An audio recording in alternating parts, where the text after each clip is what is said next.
ദൈവത്തിന് സ്തുതി. പ്രഭാത കിരണത്തിലേക്ക് സ്നേഹവന്ദനം.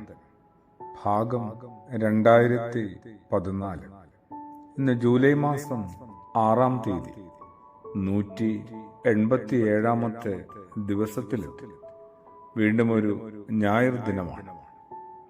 ഓരോരുത്തരും തുടരെ എപ്പോഴും സ്വയം ചോദിച്ചുകൊണ്ടിരിക്കുന്ന ഒരു ചോദ്യമാകണം: എന്തുമാത്രം വിശ്വസ്തരാണ് നമ്മൾ ഓരോരുത്തരും? അവനവനോട് മാത്രമല്ല, ഒപ്പമുള്ളവരോട്, സമൂഹത്തോട്, പ്രപഞ്ചത്തോട്, പ്രകൃതിയോട്, ഇതിനേക്കാളും ഒക്കെ അപ്പുറത്ത് നമ്മുടെ ഉടയവനോട്.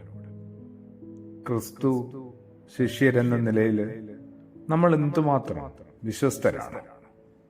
വിശുദ്ധനായ മത്തായി ശ്ലീഹായുടെ സുവിശേഷം 24-ാം അധ്യായം അവസാനിക്കുന്നിടത്ത് വിശ്വസ്ത ഭൃത്യന്മാരെ കുറിച്ച് നല്ലൊരു പരാമർശമുണ്ട്.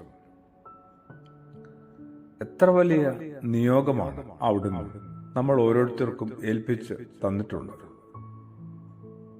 വീട്ടുകാർക്ക് തക്ക സമയത്ത് ഭക്ഷണം കൊടുക്കാനായിട്ട് യജമാനൻ ആക്കി വെച്ചിരിക്കുന്ന വിശ്വസ്തനും ബുദ്ധിമാനുമായ ദാസനാണ്.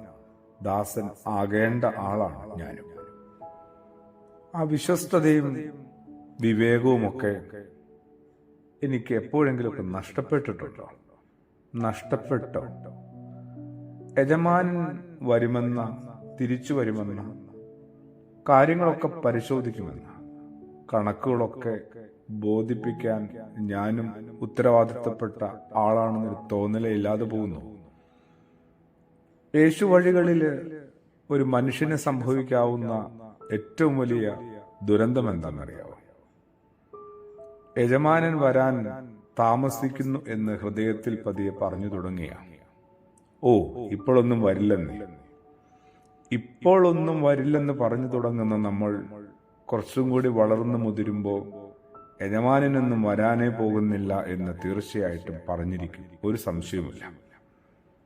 കുറെ കൂടി അവനവന്റെ ഉത്തരവാദിത്തങ്ങളോട്, ഏറ്റെടുത്ത ഏൽപ്പിക്കപ്പെട്ട നിയോഗങ്ങളോട്, പൂർത്തീകരിക്കേണ്ട ദൗത്യങ്ങളോട് കുറെ കൂടി നീതി പുലർത്തണ്ടേ? കുറെ കൂടി സത്യസന്ധരാവണ്ടേ? അതിന് അവനവനെ എന്തുമാത്രം ജാഗ്രതയിൽ, ഉണർവിൽ നിലനിർത്തണം. യജമാനൻ എന്തൊക്കെയോ ഏൽപ്പിച്ച, യജമാനന് സ്നേഹവും വിശ്വസ്തതയും ഒക്കെ തോന്നിയ ഒരു ദാസനാണ് അവനവനെന്ന് ഓരോരുത്തരും തിരിച്ചറിയുകയും ഏറ്റുപറയുകയും ഒക്കെ വേണ്ടേ? എന്തായാലും ഞാൻ നിരൂപിക്കാത്ത ദിവസങ്ങളിൽ, ഞാൻ ഒരിക്കലും വിചാരിക്കാത്ത നാഴികയിൽ യജമാനൻ വരും. ഒരു സംശയവുമില്ല. എന്നിട്ടോ കപടഭക്തിക്കാരോടൊപ്പം ഞാനും ആക്കപ്പെടും. അവിടെ കരച്ചിലും പല്ലുകടിയും ഉണ്ടാവുക അതെന്തൊരു ദുരിതവുമാണ്. കുറെ കൂടി തിരിച്ചറിവിലേക്ക്, വിവേകത്തിലേക്ക്, സുബോധത്തിലേക്ക് എന്നെയും ഉണർത്തണമേ, എന്നെയും ഉയർത്തണമേ. ആമേൻ.